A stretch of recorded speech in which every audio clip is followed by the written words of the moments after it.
Hello everyone again, and welcome back to another video. And today we're going to be discussing the fork headstocks on the Raleigh Wisp, also known as the RM7. Now today we're going to be talking about how as assembly all goes together. So starting from as lower assembly all the way up to as upper assembly, and what's needed to be present at all times for your headstock to work. We're probably also going to be going through diameters and specifications, lengths, tolerances, and then how many bearings will be needed in process originally, and then what I've converted it to. And then finally I'll be showing you all the assembly process at end so you can follow along at home, and then hopefully it makes life easier for you when it comes to assembling it on yours. So starting with forks themselves, so checking everything's present. So in this case it's just an old pair where I found out in garage. So as you can see, it's also missing the Raleigh press stud badges. So just make sure what they're present on yours, everything's seems to be straight in line, because sometimes you can get these what are bent out slightly. So you want to be making sure everything's nicely in line, and just general wear and tear on them. And as you can see, these aren't in the best nick, but they're good for demonstration purposes. So on top of your forks, you want to be checking what everything just seems clean. As you can see here, we've got a slight mark on top what's present, and that's where it's been wearing away. So if you've got failed bearings, things like that, you might start to see this, and it might even start eating into the metal itself. And luckily this is just on surface level, so it's not too bad. But if you look along the bottom here as well, you just want to make sure there's no grease or any debris going into your bearings, because if there is, then that could start eroding them. So that's the last thing you want, the last case scenario, and then hopefully that's not too bad for you. So looking at his measurements here, we start from the very bottom of the bearing cup. We've got 192mm, and that is to the first thread. So these aren't always going to be accurate, you might have a little bit more, some's less. In this instance it's 30mm a thread what's being cut on end of it, and then I'll put on measurement which is here on screen. That's what it is cut at and what die is used. So if you've got any loose threads or out like that, you can always recut it. I mean, I know Raleigh, they did use their own dies, so I'll put that in here with details. So overall, I mean, you're probably weighing in about, this is for this instance, it's about 221, 222mm. So as long as you're around your 220mm mark, you should be fine. So yeah, that's the forks out of the way, so we can move on to the next thing. So here we have the lower bearing cup. So you just want to make sure everything in this instance is in decent condition, and overall and you can see here, the chrome work's gone. On the inside, it's not terrible, bearings can still be happy running around there any day, and as well as that, it's nice and clean. So now where this fits in, which runs all the way around, so your external diameter on this is just shy of 30mm. So usually, as long as you've got that clearance where it should fit into your headstock quite nice. So let's make sure all the way around. Just get a few measurements here and there. This is coming in about 29.6, 29.7 in certain places. So you just want to make sure you've got that tolerance, and then it'll fit alright. Now as we can see here, bearings are present in this one. Now these aren't original, these have been repurchased, or in other words just found in garage, and they were coming in about 3/16. So usually about coming in 4.762mm or about 0.1875 inch. So as long as they're present, you'll be wanting 14 of them. But the little trick what I do is always leave one bearing out, otherwise sometimes you can get it so bearings start eating away at each other. So just leave it one and they should be fine. Now this is the reason why I made this video, and this is talking about the upper headstock. Now when I first got into these, there weren't really many videos out there explaining how they go together, and it's one of them things where you put it down, you come back a week later, and before you know it, you can't really remember. So you first want to start off with your upper stop, so that just goes in the chassis. Now as you can notice, the upper one, which is this one, slightly smaller than the lower one. So that is the upper one on the left, and that is the lower one on the right. So you just want to make sure you're not getting them confused or out like that, and then they save yourself some messing about later on when you realise what it's back to front. Now once you've got that, so happy days.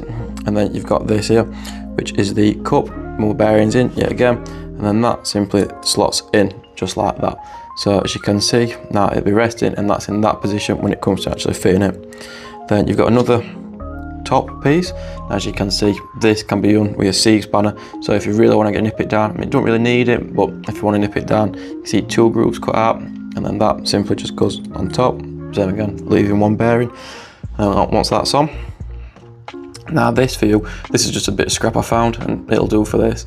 But that, then seats on there. So this is where your headlight will attach to. Your cables will be running through there for your front, and then go down there, your light will be there.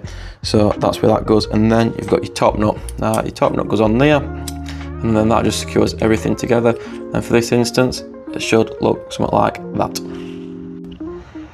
So now I've got his bike present, and what you want to be doing is getting your top cup, which is this one here. Remember, it's the smaller one, and then just like that. That usually just places in on the top. Usually it can just take a little bit of a twist. Usually where I do, get a little bit of a tap with I don't know, rubber mallet, something like that, and you should be fine. And then moving on, once that's straight, you want to get your bearings. Now, be careful with these, make sure you don't lose any, and just place them in like so. Now you should notice it's not quite flush, so it should be sticking out just a little bit, which is always going to be the case. Whereas this piece here, when that goes on, that gives it that room to move, and then that, as you can see, it's nice and smooth all the way around with no issues, so that should be fine. So here, I'll put it in video just next to me. Here, how many bearings I've actually used, what sizes they are, just in case you want to make it a little bit smooth. There's no worries about that. And then, as you can see here, that top piece will go on as such. So as you can see where your light would be here, there's cables running through there, and then obviously towards back of bike. And then you've got your top nut. So your top nut will go on as such, and that is your top assembly finished.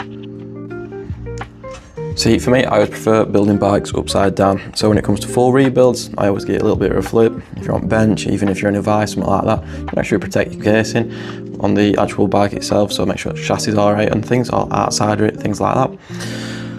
And then you've got your forks here, which are present. So you want to put that top cup on, which is just a reminder, is the larger one out of the pair. And then that just sits in there like that. Usually, just get a quick tap and you should be fine. So for this next bit, I brought it up to the camera just so you can see. So once that cup is fitted, you want to get your bearings in and just be careful not to drop any. And just drop them in as such.